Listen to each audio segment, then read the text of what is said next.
आज ही Doubtnut app download करें। Doubtnut पर होगा अब आपके सभी मैथ्स, केमिस्ट्री, फिजिक्स और बायोलॉजी डाउट्स का सफाया। बस अपने क्वेश्चन की फोटो खींचो, उसे क्रॉप करो और तुरंत वीडियो सोल्यूशन पाओ। Download now. असर्शन रीजन का हमारे पास क्वेश्चन है जिसमें असर्शन हमें दी हुई है कि एकॉर्निया क्रैसिपिस को इंडिया में उसके ब्यूटीफुल फ्लावर्स और लीव्स की वजह से इंट्रोड्यूस किया गया था।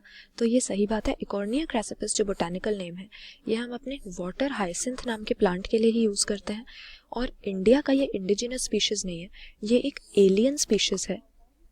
और इसको इंडिया में इसके ब्यूटीफुल फ्लावर्स, वॉयलेट कलर के इसमें अपीलिंग लुकिंग फ्लावर्स होते हैं, तो इसके ऑर्नामेंटल फ्लावर्स जो इसकी लीव्स की शेप होती है, इसकी वजह से लाया गया था।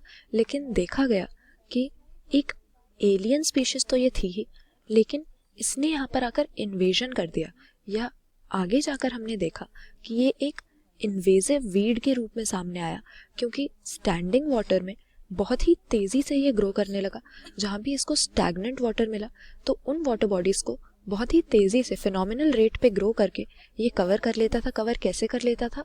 क्योंकि जो वाटर हाइसिंथ होता है, जैसा कि रीजन में लिखा हुआ है, ये वेजिटेटिवली प्रोपेगेट करता है।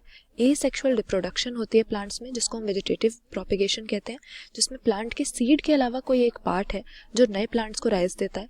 और वाटर हाइसिंथ के केस में वो ऑफसेट होता है। इसमें हम देखते हैं कि जो स्टेम होती है, कुछ एक्वेटिक प्लांट्स में ये वेजिटेटिव प्रोपेग्यूल पाया जाता है कि जो स्टेम है वो पानी में ग्रो करती है हॉरिजॉन्टली, और हर एक नोड में से रूट्स का एक टफ्ट निकल कर आता है, यानी रूट्स अराइज हो जाती हैं, और लीव्स का एक रोजेट निकल के आता है, यानी रूट और शूट दोनों ही बन जाती हैं हर एक नोड पे। और इस तरह से नए प्लांट्स बहुत ही तेज़ गति से प्रोपेगेट होते हैं।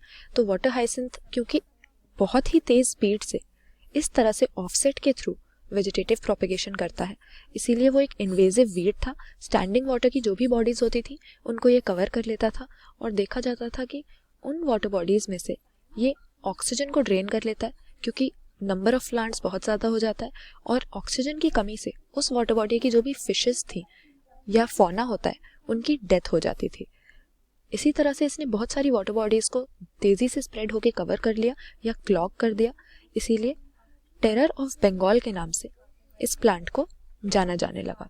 तो असर्शन हमारी बिल्कुल सही है कि एकॉर्निया का जो प्लांट है, इंडिया में इसको इसकी ऑर्नामेंटल वैल्यू की वजह से, इसके जो ब्यूटीफुल फ्लावर्स और लीव्स की शेप होती है उसकी वजह से इंट्रोड्यूस किया गया था। और रीज़न भी सही है कि ये वेजिटेटिव प्रोपेगेशन एक फिनोमिनल रेट पे या बहुत ही तेज़ स्पीड से करता है ऑफसेट के थ्रू, इसीलिए इसको टेरर ऑफ बंगाल हमने कहा था। तो दोनों ही स्टेटमेंट सही हैं, लेकिन रीज़न असर्शन को एक्सप्लेन नहीं कर रहा है।